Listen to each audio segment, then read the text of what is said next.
Welcome to the 43rd episode of the Animal Riot Podcast, brought to you by Animal Riot Press, a literary press for books that matter. It's your producer, Katie, here, and this episode has been edited to reflect our new name. If you're new to the Animal Riot community, welcome, and you can find out more about us at animalriotpress.com. Now on to the episode with your host, Brian Birnbaum, and today's guests, Seth Katz and Jared Marcel Paulin.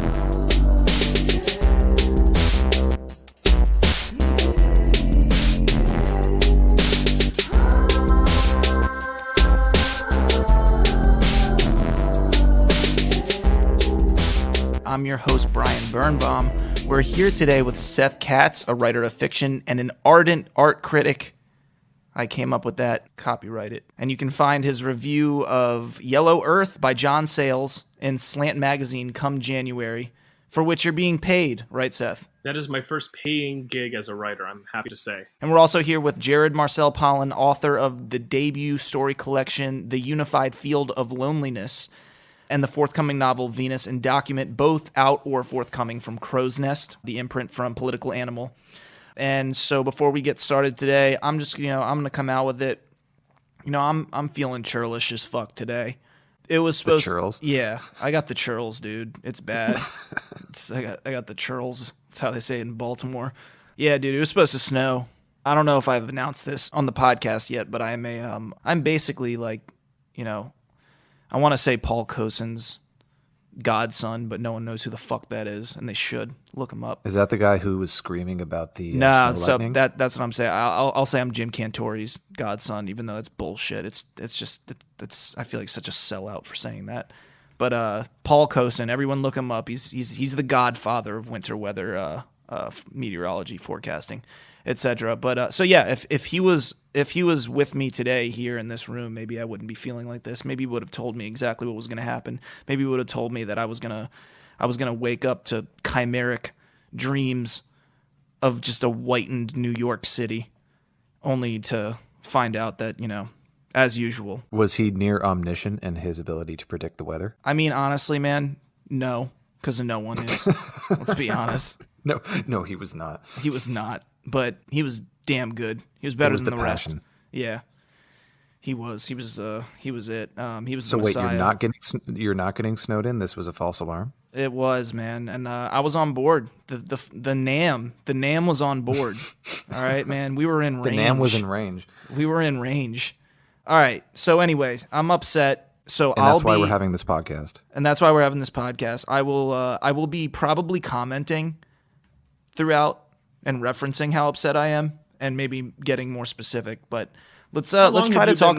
How long have you been doing your own forecast there, Brian? I'm going to tell you right now. It all started when I was at a baseball practice, an indoor practice, because it was the winter time. But I played Metro ball, and we were all fucking serious about it. And in the lobby of like the facility, on the Weather Channel, they said it was going to snow. I was like 10 years old, 11 years old at the time. And then 4 days later, when they said it was going to snow, it snowed. And I was absolutely I was transfixed by that prognosis and the confirmation of that prognosis. And so I became obsessed with the Oracle of Delphi. Yes, exactly. And dovetailed with the fact that my friend Dave had the fucking dopest sledding hill known to man. Yeah, it was just this maelstrom, so to speak, of just joy. So slowly over time, I got into the science of it, and so I just started following all the models. I can list them off for you here, but I won't bore you. And so now I have legions of fans. I mean, at least double digits following me on Facebook to get the weather, and I've let them all down today. That's the only reason I'm friends with you on every Facebook single one of them down for the weather updates. I know. That probably represents like 70% of my digital friendships is because of. Right. We should say here that Brian keeps us all very up to date in our group chat on the climatic events happening in the New York City area, and also the greater East Coast. Even for me, being here in Europe, having absolutely no relevance to me whatsoever, Brian keeps me very well informed as well. It's really important stuff, and I think my lowest moment over the last 24 hours was when I texted you guys in all caps, "Wham bam, thank you, Nam," because I thought we were in for it, man. I thought we were in for it. And then it busted harder than my first time spanking it. All right. It's supposed to be Let's a dry. Move on. Supposed to be a dry run. Yeah. It was. It really was. It was supposed to last all day. It never works out like that. Okay. Anyways, yeah, let's talk. This is where 75% of listeners have tuned out. Now let's talk about books. They're still here. Don't worry about it. So yeah, what do we want to talk about? You guys had some ideas. I know, Jared, you mentioned the Zadie Smith New York Times essay, which I'd be okay with discussing, even though I only read half of it because I agreed so fervently that I was just like, I'm done. I don't want to disagree with this at any point. Wasn't that piece in the New York Review of Books? Yes, it was. Yeah. Yeah, and we thought it was going to be situated near my the ad for Emerald City, but it wasn't, and so I despaired. Maybe that's why I stopped reading it. But yeah, so I don't know, Jared. Do you want to? Did you finish the whole thing? I did, but yeah, give a synopsis. Because Seth didn't read it, but he's a smart guy. Okay, so we got someone here who assented to the piece so much that he didn't even bother to finish it. Someone who didn't read it, and then me who read it like 5 weeks ago and remembers like a quarter of it. Yeah, sounds like one of our writing workshops. That sounds perfect. Yeah. Okay, that sounds absolutely perfect. Well, I think if I remember correctly, and I apologize if I get this wrong, but I seem to remember that. Don't worry, it wouldn't be the first time today. I'm sorry. It's early, but I had to say it. It's just, it's been a hard day for me. Anyways, continue. I think this question about whether or not you should write outside of your own experience, particularly when it comes to people of different groups or people of different ethnicities or colors or sexes or whatever it may be, was something that I think was closing in around Zadie Smith for a while, in the sense that she had been asked several questions about it, not because she's guilty in any way of, violating any norms, but I think she had been asked in some interviews with journals and things like that, and she had always kind of declined the question because she didn't want to hang herself by giving the wrong answer. And so when that piece appeared in the New York Review of Books, it seemed to me like something that she had probably been thinking about and working on for a while. And it read as I use the word calculated hesitantly because I don't want to make it seem like there was any sort of like PR involved in it, but it felt like a very safe position for her to take in classic Zadie Smith fashion. No disrespect to her, but it felt like a very safe article in which she said basically what we already know, which is that we as writers need the freedom of our imaginations, and a big part of that is imagining the lives of others, and that's a big part of empathy, which is what literature is all about, in alleviating loneliness. Great movie too. Great movie. And writers are multiple people. Writers are full of contradictions. And she quotes that Walt Whitman line, do I contradict myself? Very well, I contradict myself. I am vast, I contain multitudes. And she uses that as the essential irony on which this whole argument about whether or not you can write outside of your own experience kind of hangs. And coming from someone like her, I think she has the clout and she has the status to be able to make that argument without getting too much flack for it. I don't know. I didn't read any of the follow-up on it or any of the comments on it. I'm sure some people came down on her, but I have a feeling... I'll say she kind of indemnified herself by coming back to the Walt Whitman quote, from what I remember, and using it as an example of, okay, but what do we also know about Walt Whitman? You know what I mean? Mm. Like, he had episodes of bigotry is probably the best way I can put it. It's vague as fuck. He held views that were common to white men in the 19th century United States. Right. She kind of uses it to come back and say, here's where I think she made it very safe for her. She came back and said, basically, well, fiction has always been evolving. It was some eloquent version of maybe I'm the old woman on the porch right now, saying this is how it should. There's a curve, yeah. Yeah. And so fiction's always evolving. So maybe it has evolved past this thing where, we should be able to imagine anyone else's life. So that's where I thought she was being extremely safe because she was just hedging. You know what I mean? But I did agree with the entire piece in the sense that, but I would extrapolate it even further. I mean, fiction as a technology, to me, is running into, I think the conversation can get anachronistic pretty quick, because I think something she didn't allude to is, okay, well, if it's further than just identity politics or something like that, demographics, like who deserves the right to say what. I think pretty quickly it's going to become an actual technological argument, but I don't want to go there right now. Well, no, I think that's exactly right. That actually touches on a number of things that I think we can talk more about. I'll just make 2 quick points here. One, well, Brian, when I interviewed you for the Millions about Emerald City, we talked about this a little bit, and when I have gotten feedback from people about that conversation, a lot of people have pointed out something that you said as being especially astute, which is that, the only way this conversation ends is that you can only write about yourself. If you can't write about people who are of, a different ethnicity, a different background, a different class than you, if you keep kind of going down that rabbit hole, then the only way it ends is that the only proper subject for a writer is him or herself or their self. But related to technology, I mean, I know I actually brought this up in the last podcast we did, and I don't know why I'm so fixated on it, except, well, Dave Eggers wrote What is the What? I don't know if anyone's read that. I'm sure nobody in the world has read it in the last 10 years, but it's about a real person, a refugee from Sudan, I believe. And, he met with this person, interviewed him, had extensive conversations, and then wrote a novel in the first person. He wrote a novel about this guy as him in the first person.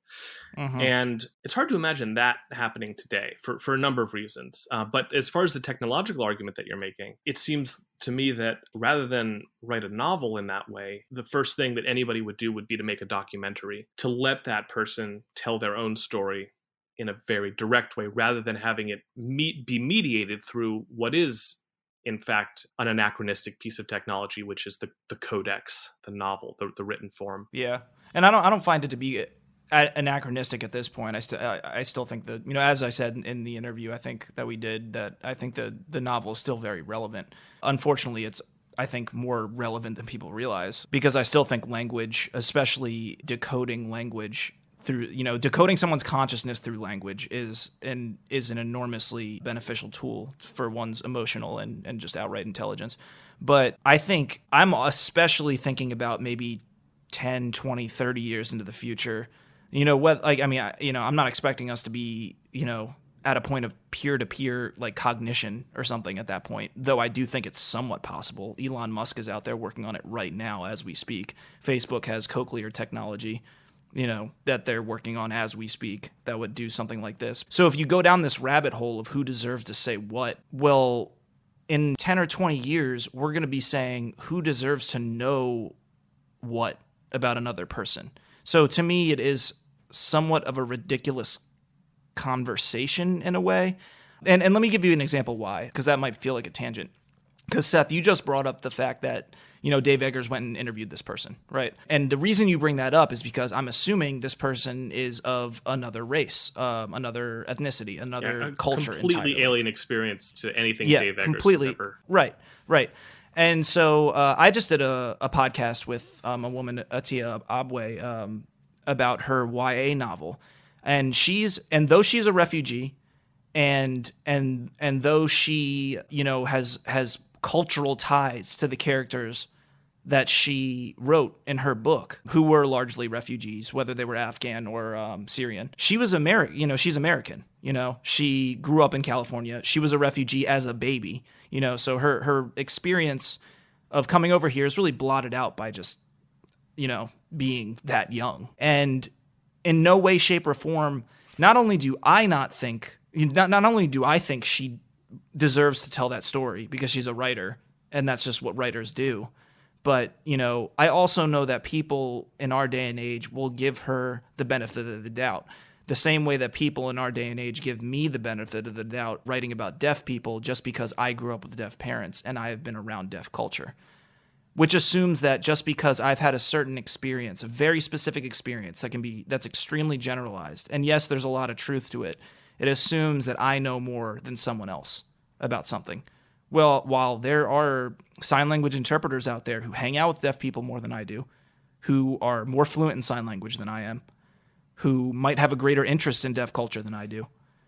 But if they wrote who knows, So when I say anachronistic, I just mean it in both directions of chronology. Like, this literally can't end in any other way than one person thinking about their own experience, or everyone being allowed in to know each other's lives. Does that make sense, or am I completely off the rails right here? It does, but I think the argument coming from the other side is somewhat at odds with what the other side's actually trying to achieve. So, for example, there's all this emphasis on awareness, and like seeing your blind spots and like recognizing biases that you might have but don't realize that you have. And so we're talking about points of access here, like how do you have conversations? How do you get to learn about other people and the experiences that they have that you're not conscious of or never even thought about before?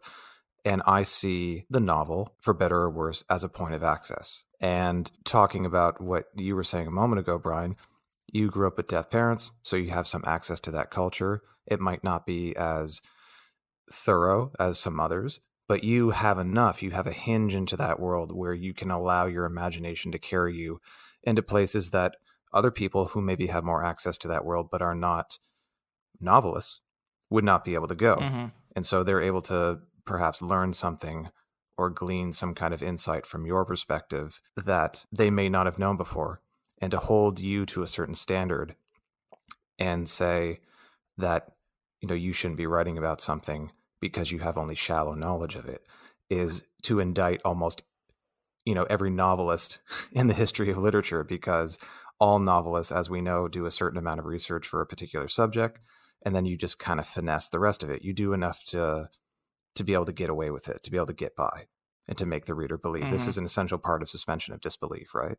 It's part of the contract with that we make with fiction. So to hold writers to this criteria of like, well, you don't know enough about this, or you're not part of this group, or you don't have any access to this community, or if you do, it's only shallow, or it's only indirect, and therefore maybe it's better if you don't weigh in on this, I think is just defeatist in principle, and it's the death of the imagination. I'm kind of wondering if there's actually an argument to be made about why there is a definitional boundary between fiction and nonfiction, because it's a very interesting debate. Yeah, because in the sense of, if you define something as fiction, then I think that's what gives people the freedom to investigate whatever they want. Otherwise, why would people be up in arms about James Frey lying about things in a million little pieces? Well, I don't know if everyone was up in arms about that. I think Oprah just got hoodwinked by it, and then she felt betrayed, and so her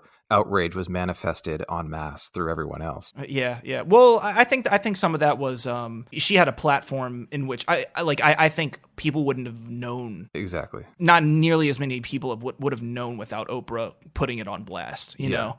So I do think people were outraged to the degree that each individual they listened to Oprah and then felt like fools after. Yeah. Right. Yeah. Book club sucks. You sound anyway. like Jonathan you sound like Jonathan Franzen. You better rein it in there. Yeah, my thoughts on fiction are just so paradoxical, because I at once think it's this, I don't know. I just don't know. I want to say that it's kind of like this, almost this pastiche of an art form, but I do think it's only because we're more entertained by more passive forms of entertainment, and blah blah blah, that comes back to the old man on the porch kind of thing. This is how we did it back in my day, even though we all grew up with the internet and everything. But I think that's what says something, right? We all grew up with the internet, and yet here we are, and we've done deep investigations. Seth, you're a film critic. Jared, I mean, I'm not sure if you've written any film reviews, but you and Seth could. I did the Jared had a scathing piece on our friend Lars von Trier. Oh yeah, I'm sure you ripped him a new asshole, But yeah, so there's two people here who are heavily invested in the new, quote unquote newfangled passive entertainment that's been around for less time and is still a representation of somewhat of the new golden age of TV, which then lends into documentaries and whatnot, and true crime or true TV. And still, yet here we are, all talking about how novels are worth it, how literature is still worth it. And the reason I think that is because there is no other way to see inside a person's consciousness. Absolutely. That matches the way that they turn a phrase, and that matches the way that they say things. Not just what they're talking about and what they think about, but the way they say something. Yeah, the way, and especially, I was just going to say the way perception is intrinsically connected to language. Right. Yeah. Exactly. Yeah. So I don't know, bringing that back to Zadie Smith, I did think that, I do, however, think that as safe as it was, and I don't know, Seth, maybe you've heard enough to chime in after me, because I don't know, I am interested to hear what you think about this, but as safe as it was, I did see it as immensely true. You know, every generation has their thing where the older generation goes, that's fucking bullshit, you know, and it's hard for us to hold perspective. And you know, while I sit here, it is hard to say, okay, it's hard for me to put myself in the shoes. Okay, so, you know, if I was going to do it myself, if someone wrote a book about deaf culture, I will say outright, I wouldn't mind at all. If someone had not grown up with deaf people and just did their research, to me, the only thing that would matter is if they got it right, if it was good, you know.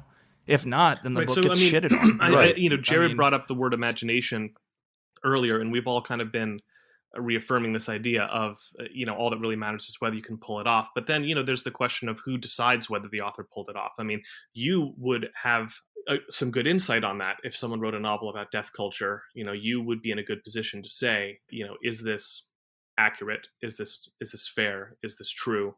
But, I, having very little contact with the deaf community, I could read the novel and say, well, this feels true to me. It seems, it feels real as I'm reading it, and I believe it. But then someone, you might come along and say, well, that's not how it actually is. And those are two different things. There's so many, whether you can pull it off on a narrative level, but then, whether you are, as I think many people would say, doing justice to the community about which you're writing. Yeah, no, I mean, and you're definitely right about that. The unfortunate fact is it's so nuanced that, like the example I brought up about Atiya, is she immersed in Syrian culture?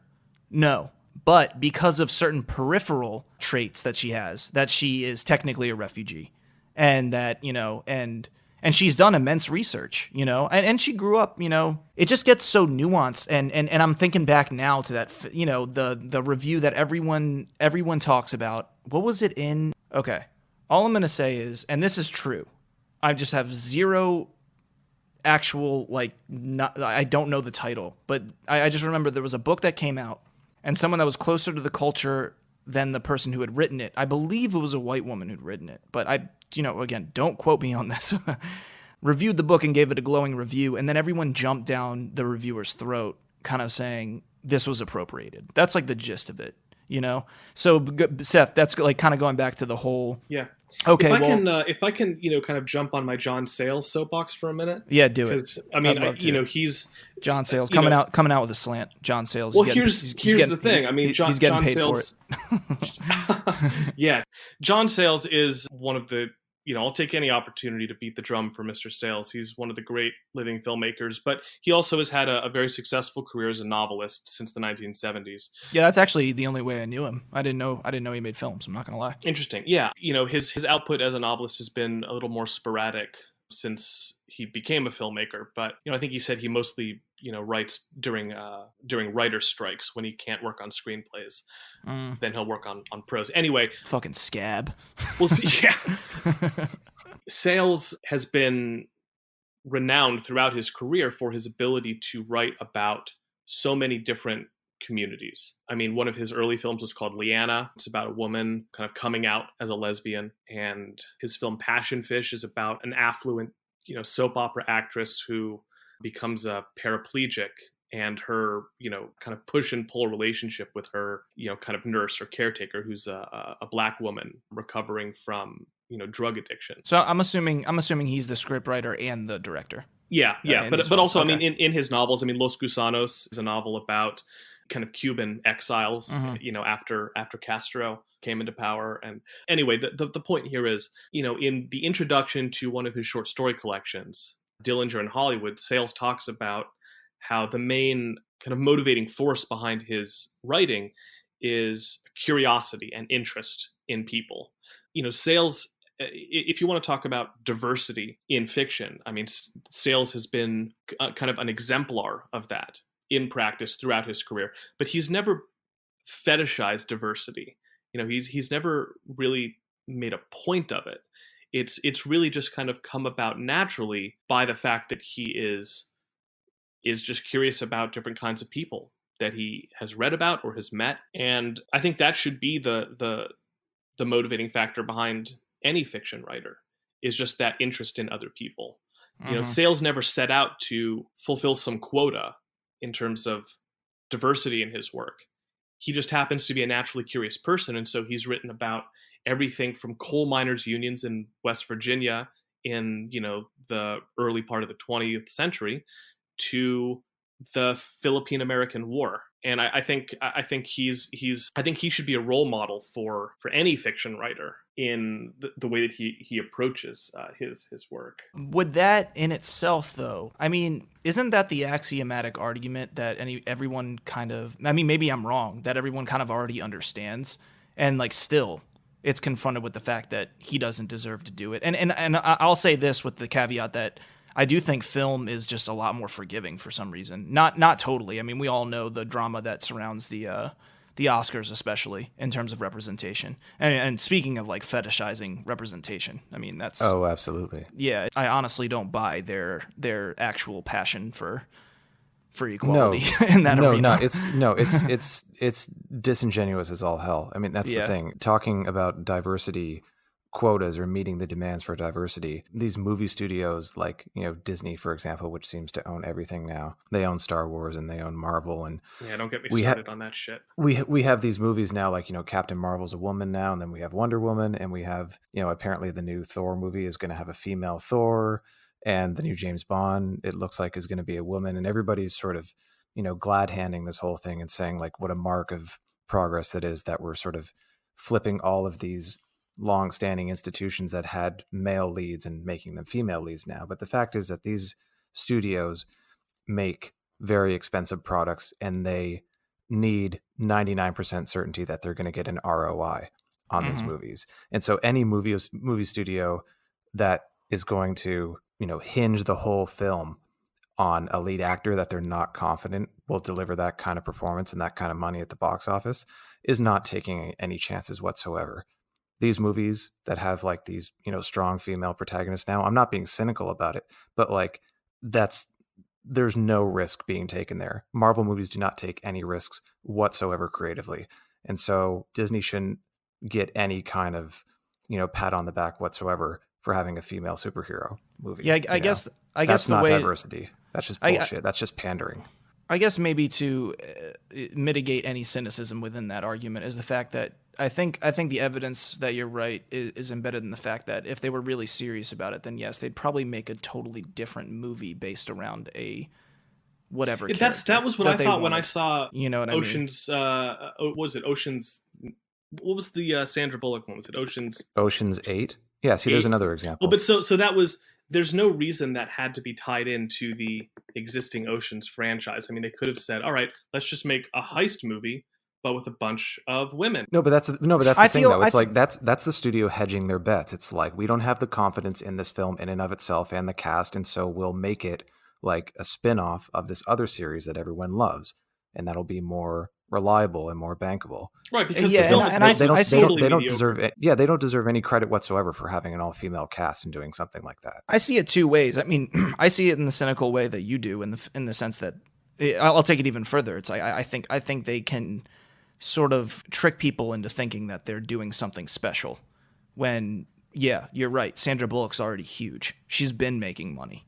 A Sandra Bullock movie is going to pull. You know, we all know that. At the same time, I kind of also see the other side in the sense that, you know, like paralleling this back to what Zadie Smith is saying, I kind of pull back and go, well, if this is what people like now, you know, this is how you make equality then. You know what I mean? Like, right, you know, if give the people what they want. Exactly. If this is what, if people want another Ocean's franchise, you know, at some point they do have to have a female cast, because at some point it is going to be outright, you know, there's going to be inequality, you know? No, but see, this is what I'm saying. Yeah. It's tough. It's tough to kind of balance that, because I think at the end of that rabbit hole is like, why the fuck are we still making Ocean's movies? Exactly. It's like, exactly. It's like the Ocean's films, or like the Ghostbusters remake, or like the 40th Marvel movie that they're now making.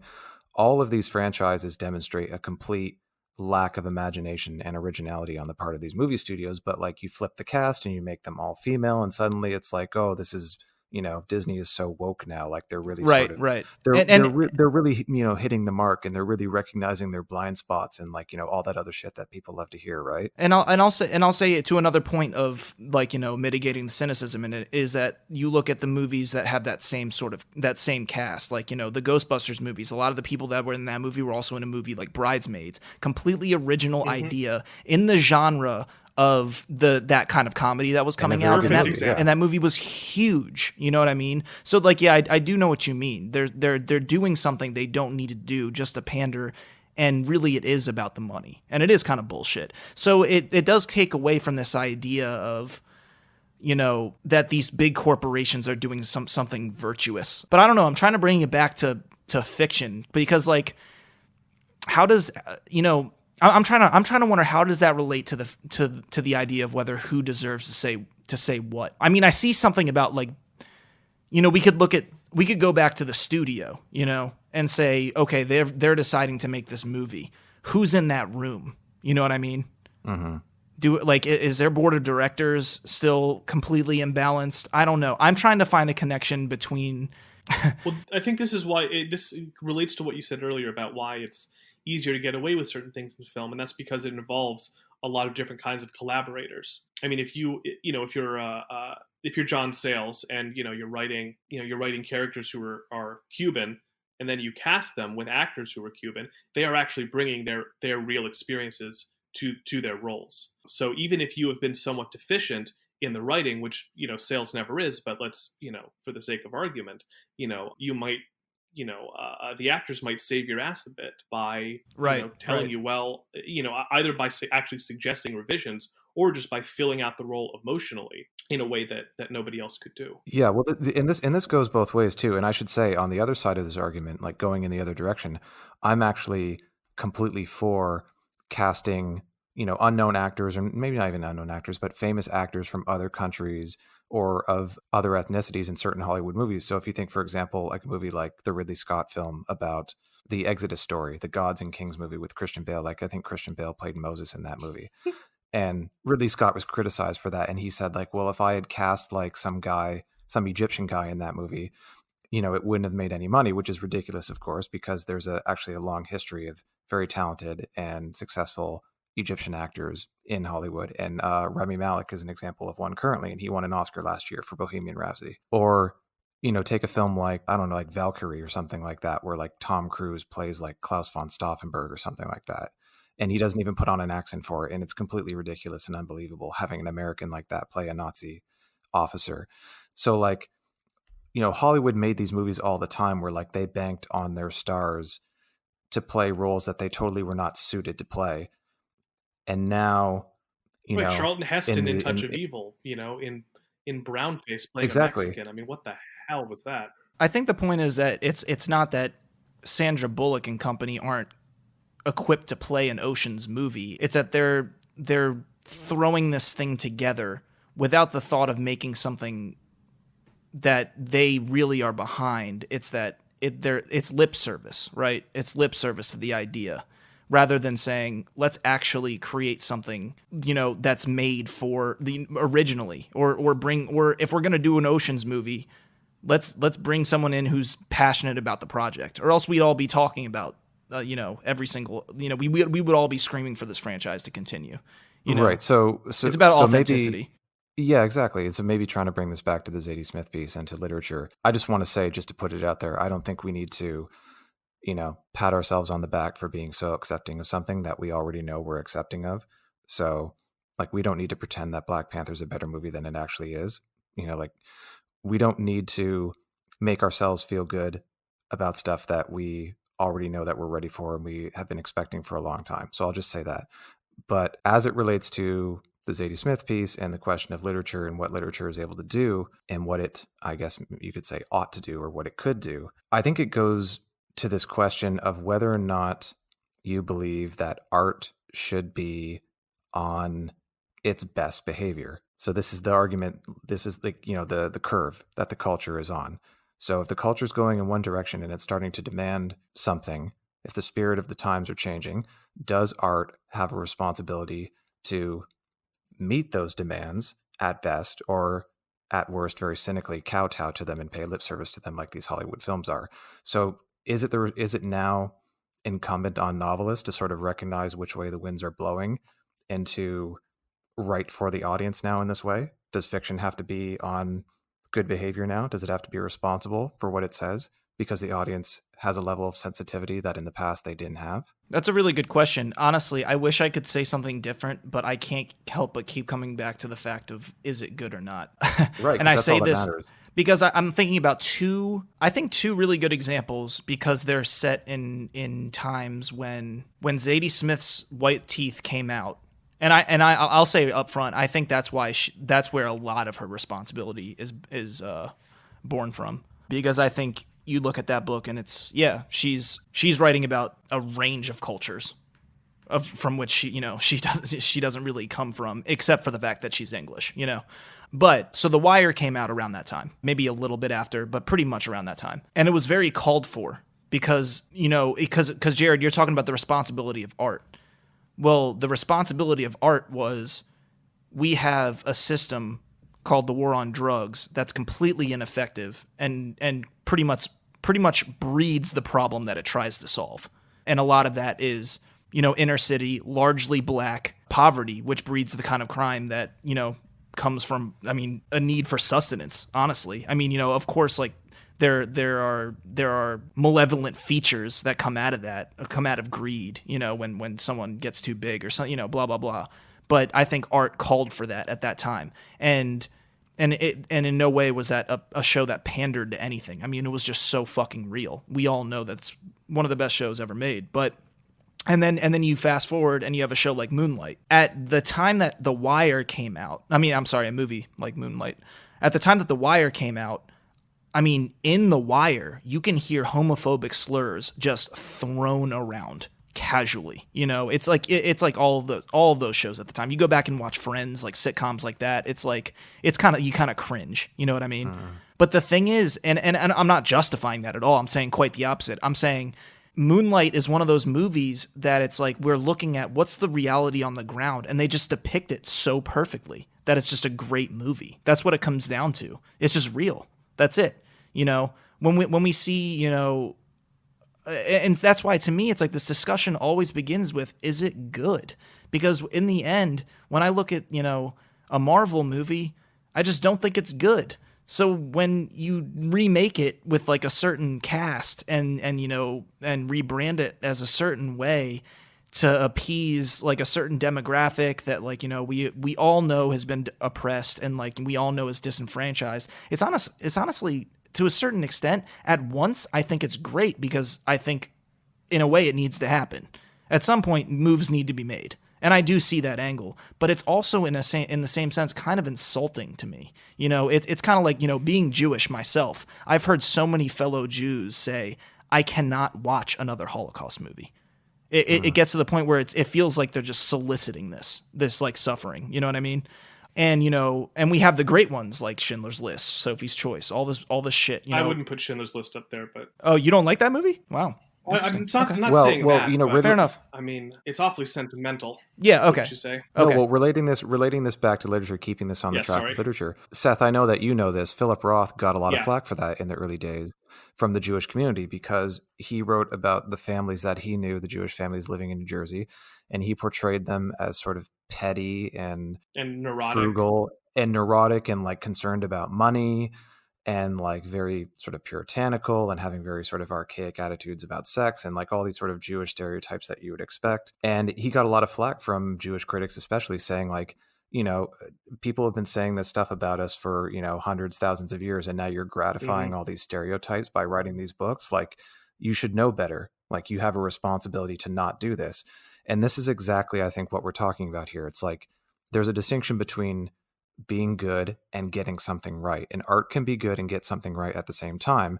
But is it possible for art to be good without getting something right, or at least not recognizing the obligation to have to get something right? And I think Roth is a great example of that. Yeah.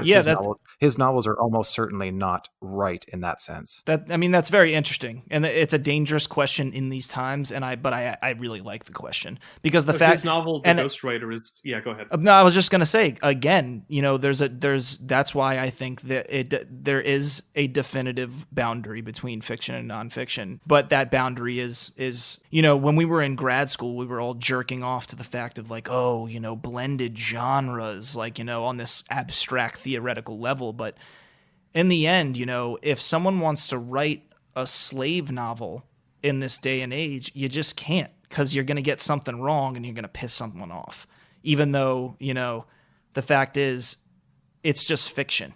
And, but the thing is, if you even imply something that's wrong, you didn't mean to, some Barth's death of the author shit. You know what I mean? You're fucked. It's over. And the novel could be great. It could be a great read. It could be even it could be a shitty pulpy novel that gets it wrong. It could, but that has some entertainment value.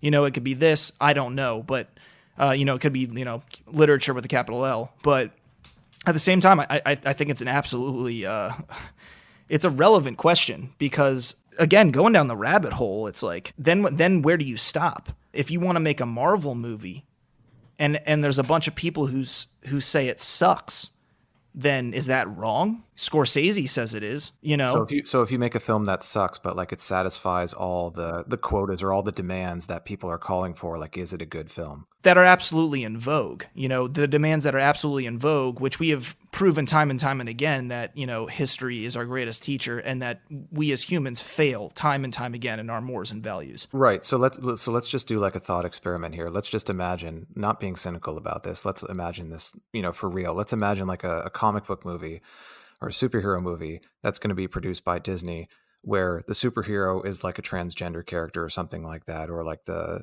character is like a former rape victim or something like that, who becomes empowered and like fights crime and like does it for all the right reasons and like represents their community in exactly like the right ways everybody wants them to be represented. And like the movie is so positive and so progressive in every way you can imagine, but the movie fucking sucks. It's just awful. What kind of reaction do you think that movie would get from, a general audience, or from people, or from film reviewers at Vox or something like that? Like, how do you think that film would be received? I don't know about you, Seth, but, to me, it's almost impossible to say. I think every film, because at the same time, we're at a point where when you put something out, it's hard to say what's going to happen. In that situation, I think you'd get a few people saying that the demographics were being exploited. Then those people might be lambasted for saying like, look, we need this. It doesn't matter at this point. Shit. Someone's ringing our doorbell. I have a feeling that if such a movie were to be made, the shittiness of the film would absolutely be downplayed in favor of like, this is an important film. Like this has social utility. Well, it depends on who you're talking about. I mean, whether it's general audiences or critics, because I have to say, I read a very broad cross section of critics. And the idea that there is some kind of critical establishment or some kind of unified front on these issues is a complete myth. And, there have been films like the one that you are imagining.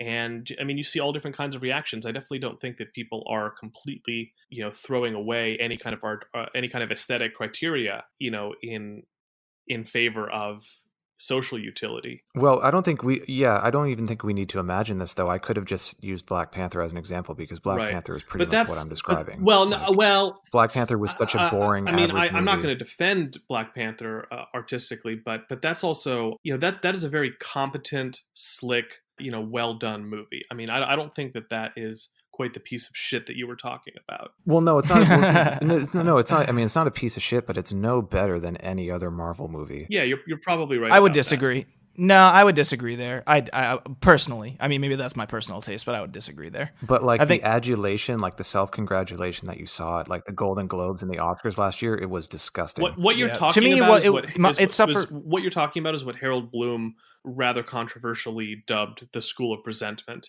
And Harold Bloom, and I don't really agree entirely with. May he rest in peace. May he indeed. I don't entirely agree with what Bloom said on these matters, but he felt that that in the academy, in the university, that mediocre works were being elevated despite what he saw as, aesthetic deficiencies. That it's basically what you're saying, that if a work is seen to have some kind of social utility, then all of the criteria fly out the window. I don't know whether that's the case now. And also, I mean, his standards were different than mine. I mean, I think it's hard to make generalizations like that. Well, to wrap it up, because we're already at an hour, so we can start to wind down. Seth, did you have anything else you wanted to say on the Philip Roth deal? Because I think we should wrap it up in a way that us of the tribe can speak to our own personal experience with outsiders, or not necessarily outsiders, but those representing our kind. Yeah, I mean, I think the Jewish question is a little different, just because there's. I mean, certainly, I think Roth was at the vanguard in. I can't believe you just phrased it as the Jewish question. Well, that's one noun away from the Jewish problem.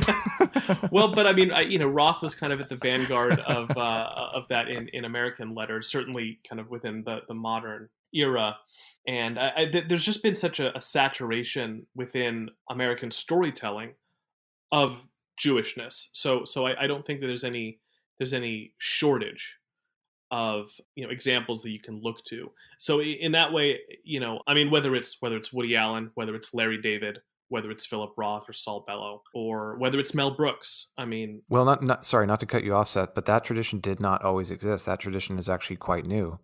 That path had to be carved by people like Bellow. It wasn't there before.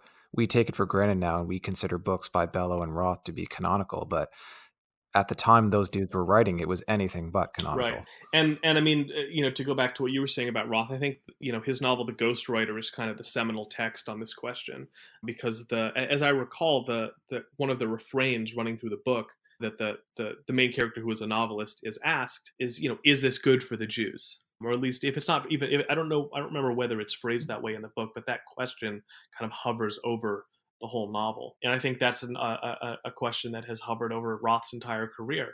I mean, I think it would be hard to, I mean, some people found, his portrayals to be exaggerated or, stereotypes, what have you.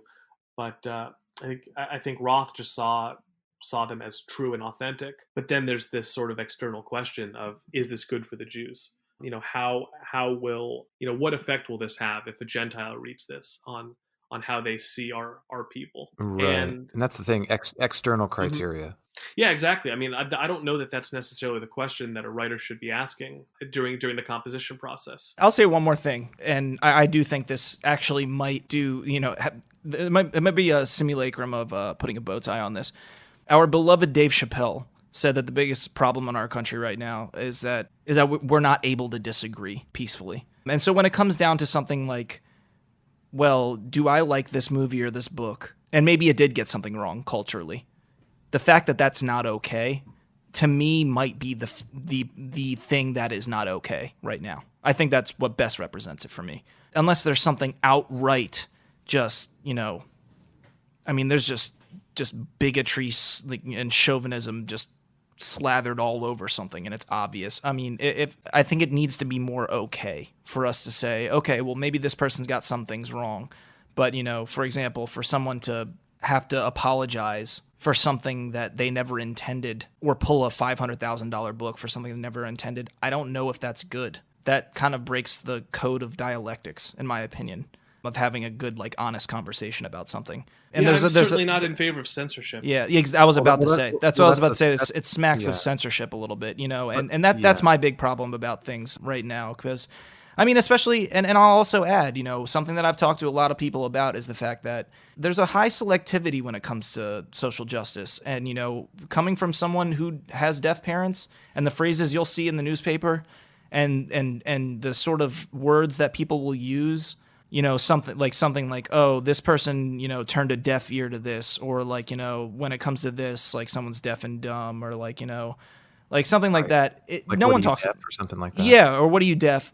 No one talks about that shit, And I don't sit here and go, oh, if you say something like that, you're a bad person. But on the other end, you'll see people just get absolutely lambasted for saying the wrong thing when they might not have really meant it, like in that way. And I know it sounds maybe a little puerile, and like, I do think people need to own up to the way they behave and the things that they say. But I'm saying that there should be an actual conversation, not this book pulling, not this hit piecing, not this, X, Y, and Z. That's just kind of how I see it. But I will add this. The radar is starting to backfill a little bit. What does that mean? There's a little optimism there. That means the storm is starting to redevelop a little bit off the coast. And, maybe we'll see an inch or two. Would that please anyone else out here other than me? Yeah, that would placate me, being here. There you go. All the way in Europe. Yeah. I just got to announce that. I'm happy for you. I'll put it on Facebook. But okay. You guys got anything else you want to add? Hope that's just going to be totally deflated. You know what, Seth? I've already been through it, and I think I can. You know what? The winter is young. Been through it once. The winter is young. Exactly. That's what I've been saying to myself all day. As things haven't. Winter hasn't even started yet. Well, that's actually a myth. We're 3 weeks away from the solstice, baby. Yeah, the solstice is actually there's no like written code that the solstice is the start of winter. It's kind of a bandied, a little bit of a apocrypha. Yeah. If you will. Yeah, it is. In meteorology, they actually say that the first day of winter is December 1st. Well, I just made a fool of myself. So I guess just as a closing statement to try and tie all this together, I think what's at the heart of this conversation is whether or not writers have a duty to follow the moral curve of progress, which is to say, do writers have a responsibility to be bien pensant or to be right thinking? And I would argue that they absolutely do not. Literature has an intimate relationship with liberalism, and there's an argument to be made for that, which I won't go into right now because I don't want to bore anybody with it. But if anyone wants to know what that is, they can read Lionel Trilling. Mm-hmm. Because Lionel Trilling's whole canon is about literature's relationship with liberalism, which is capital L liberalism. Capital L liberalism, yes. The individual, essentially, in the individual conscience, which is what literature is, in the imagination of the self and new possibilities for everything that humans are and everything that humans could be. And literature and liberalism is not the same thing as literature and progressivism. And to me, injecting the progressivist agenda into literature, requiring that writers get things right or like hit the mark or whatever it is they're supposed to be doing now in response to what's happening in the culture, would succeed only in making literature boring and stripping it of all its danger and all its risks and all the things that makes literature fun. And I don't know about anybody else, but I certainly have no intention on being on my best behavior when it comes to that. Okay, that's it for today's episode. If you like what you heard, please subscribe and review on whichever platform you're listening. You can get in touch with us on Twitter, Facebook, and Instagram at Animal Riot Press or through our website, animalriotpress.com. This has been the 43rd episode of the Animal Riot Podcast with your host, Brian Birnbaum, and featuring Seth Katz and Jared Marcel Paulin. Transcripts for our deaf and hard of hearing animals are provided by Jonathan Kay. This episode was edited by our podcast assistant, Dylan Thomas, and we are produced by me, Katie Rainey. See you later, you filthy animals.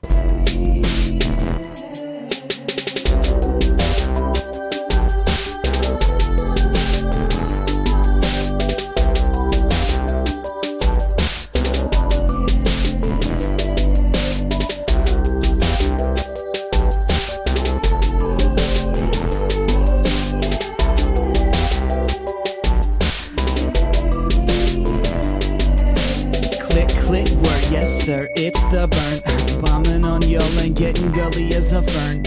I don't know much about